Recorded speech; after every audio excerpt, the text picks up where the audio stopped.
Okay, this is the day and the weekend where you become figured bass masters. Um, I'm going to give you a general overview of the material, and then your job is to read through the text and make sure that you understand the entire contents of this. It's page 44 through, well, the end of the self-test, which would be 48.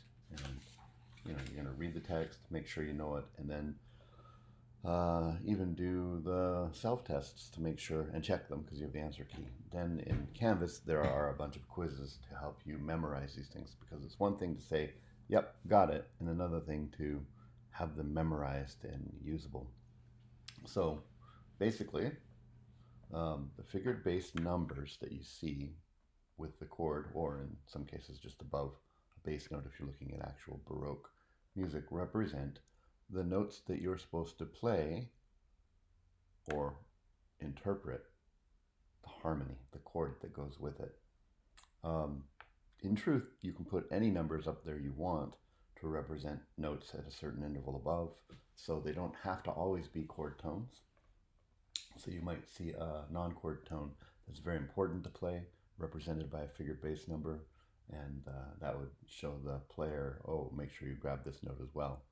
But for our purposes, and by and large, we're only interested in the numbers that tell us where chord notes are.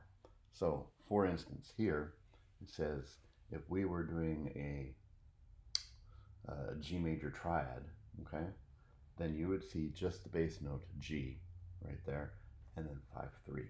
And that would tell you that there's a note a third above it and a fifth above that note, right? Now, doesn't actually mean specifically a third and a fifth, because they could be actually played an octave higher, but if we were to squish them down, the chord tones that you have to play are a third above that note and a fifth above that note. So we can interpret that meaning that that's the root of the chord, and the rest of it's the triad. Now, same chord, but if it was inverted, meaning flipped upside down, you see the G has been taken up there. Now the lowest note is the third of the bass, right? So we have this B, and you see a 6/3. That means a third above this given note right here is a chord tone, right? Third and fifth. And if you go up a sixth from that given note, not the second note, but the original note, it's always off this original note, then there's my root right there. So 6/3. And if the chord is in second inversion, meaning that the fifth of the chord is the lowest note right there, then the intervals are 4 and 6, or 6/4, meaning a fourth above this note, there's your root, and a sixth above that note, there's your third. So those are what they mean. And we have a different set here for seventh chords. So to distinguish between a triad and a seventh, instead of just a 5/3, looking at the root right there, you'd have a 7/5/3 that shows that there's also a seventh on the chord. And if we were to invert this chord here like that, the B is in the bass right there, but this time it still has the seventh there, then you have to have an extra number. Instead of 6/3 for the fifth and the root, you have a 6/3 for the fifth and the root, but just below the root, a fifth above that note, the given note that you have there, just a step below, right, is your seventh. So 6/5/3. Again, the 3 represents the note that's a third above your bass note, and the 5 is the seventh of the chord right there, or the fifth above, and the sixth is the top note, or a sixth above that bass note, and so on. That's what these notes all, or these numbers all do. They just tell you from the bass note that you've been given, right? There's your bass note, there's your bass note. When you go up, how many intervals, where are those notes that make the chord? So this is what we call the complete or longhand version. And just like everything, that's anytime we have something that's cumbersome, that we can abbreviate or make simpler for practical use, we do. So you need to memorize these, okay? And they're just intervals above. But these symbols most often used, or shorthand or abbreviated figure bass symbols, are the ones that you have to become very, very good at, because we use them all the time. When we start doing chord analysis now, if we see a chord and we mark it, oh, it's a 1 chord or it's a 5 chord or something like that, we also have to account for, is it in root position, meaning the lowest note is the bass in the bass is the root? Is it in first inversion, meaning the third of the chord is the lowest note? Is it in second inversion, the fifth of the chord is the lowest note? And you can even go to third inversion when you have like 4-note chords, because you can have a seventh in the bass if it's not a triad, right?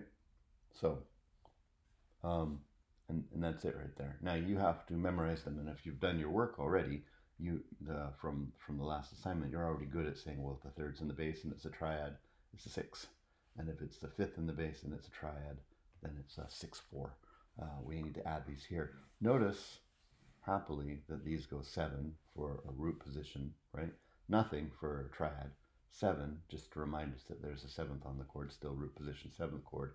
And you can memorize it in this way: 6/5, 4/3, and then 2, or 4/2. In truth, sometimes we just write a 2, and sometimes we write a 4/2. So either 1, 2, or 4/2 is acceptable. Okay? So you can kind of remember 7, 6/5, 4/3, 2, or 4/2 to help you. But I'm going to leave it up to you on how best to memorize that.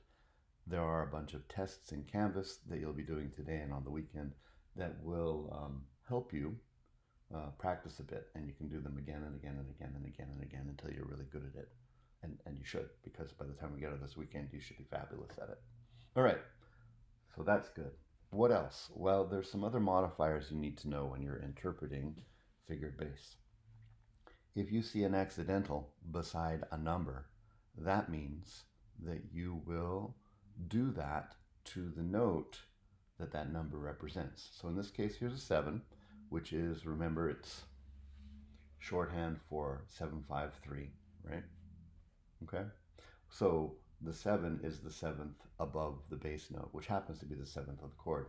There's a flat there, so we would spell the chord, root, third, fifth, but when we get to the 7th, remember there's an invisible 5/3 right there, right? So the invisible 5/3 are realized or written right there, but when we get to the 7th, we flat it, okay? If you just see an accidental sitting all by itself, doing nothing, right? That's beside the invisible 3. The invisible 3. Remember that this would be a triad, and this would be the root, because we've got no other figured bass, so there's an invisible 5/3, the longhand version right there, nothing, right? Longhand version. This is affecting the 3. The 3 and the 6 in these get left out a lot because we write them so much, the 3 especially, because chords are based on thirds, and when you have an inverted third, it's a 6. So a lot of times in the shorthand, they're just leaving those out. It's presumed you know that. Again, if you see an accidental beside a number, you go up to whatever note that number represents and you apply the accidental. But if there's nothing there, it's beside the invisible or unseen 3, right? Okay, the implied 3. So here we go E, and then G sharp and B. Finally, history is not kind to us. In addition to sharps and flats and things like this, different geographical and historical places, it was not standard, and so they would write in different things, and for purposes of ease, I guess, and sometimes just the way they were thinking about theory, they have other symbols that do the same thing. So accidentals do whatever they do to the 3 if there's nothing there, or the given note that they're pointing to. But a slash through a number also means to raise it. And remember that the plus in chords meant augmented. If you think about that, you're augmenting or raising up the 5th of the major triad there. It means the same thing here. So in the example here, they give us a 6/4/3, which is the longhand for I am the 5th of the chord in the bass, right? And then they say on the note that's a 4th above, so we have the A, you go to the 3rd above, which is the C, and that's just there, it's fine. But then the note that's a 4th above, the D, has a plus beside it, it means to raise that up, okay? And then the note that's a 6th above that, the F, has a slash through it. That's another symbol that just means to raise that up. So these different symbols happened in different places in history, geographically, in different schools and things like that, and they've all been assembled together. We need to be able to interpret them all. They mean slightly different things, actually, but in truth, they just mean like it says here, okay? There's also quizzes to help you remember this. One last thing, we always apply the key signature when spelling the chord. Okay? So, if you were in the key of F and you were given, I don't know, like a G chord there, see a G note, then you would be G, B flat, and D, because there's a B flat in the key signature. So we always apply the key signature to the notes as well. All right? Okay, that's pretty much the video that you're going to get here. Now, you should read through all of this on your own. Like, actually read through it. You know, get some hot chocolate or, you know, like herbal tea or something like that. Just read through, make notes, make sure you understand stuff, right? You can see they've done a realization for you here. Here's your bass line. This is what it would look like in the Baroque period. Actually looking at the music, bass line figures. The keyboardist would look at this and interpret, this is the third of a chord I need to write, you know, the rest of the chord here. So this would be like a B chord, right? And so look, there's the rest of the B chord right there. And so on, right? If there's nothing there, then it's either because this is just carrying through, right? And that just carries through, or on its own, there's like nothing right there. It's just like an extra note, okay? Yeah. Okay, anyhow, read through, look at the summary tables, right? And it talks about lead sheet symbols, which you're already familiar with.